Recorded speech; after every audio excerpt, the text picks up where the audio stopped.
Hi, welcome to YoYo TV. AP ఎన్నికల ఫలితాలపై సర్వత్రా ఉత్కంఠ నెలకొంది. ఈ ఎన్నికల్లో కేంద్రంలో ప్రస్తుతం అధికారంలో ఉన్న భారతీయ జనతా పార్టీ, తెలుగుదేశం, బీజేపీలతో కలిపి కూటమిగా ఏర్పడి ఎన్నికల బరిలో దిగింది. ఈ ఎన్నికల్లో బీజేపీ 6 లోక్సభ సీట్లతో పాటు 10 స్థానాల్లో కూటమి తరపున బరిలో దిగింది.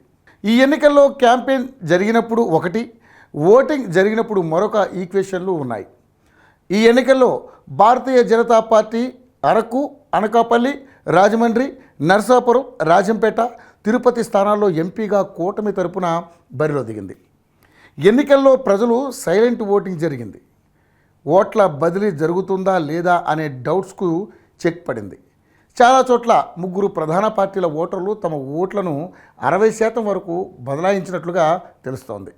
ఇందులో పార్లమెంటు స్థానాల విషయానికి వస్తే నర్సాపురం, అనకాపల్లి స్థానాల్లో బీజేపీ ఖచ్చితంగా గెలుస్తుందని చాలామంది పందెం రాయుళ్లు పందేలు కాస్తున్నారు. కొన్ని సర్వేల్లో రాజమండ్రిలో బీజేపీ వర్సెస్ వైసీపీ మధ్య తీవ్ర పోటీ ఉందని చెబుతున్నారు.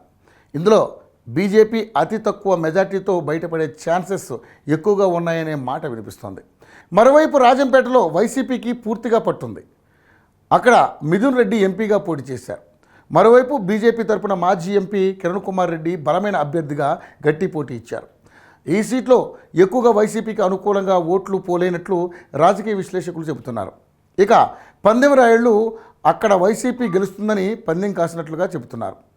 అటు తిరుపతి పార్లమెంట్ సీట్లో వైసీపీకే ఎక్కువ అవకాశాలు ఉన్నట్లుగా తెలుస్తుంది.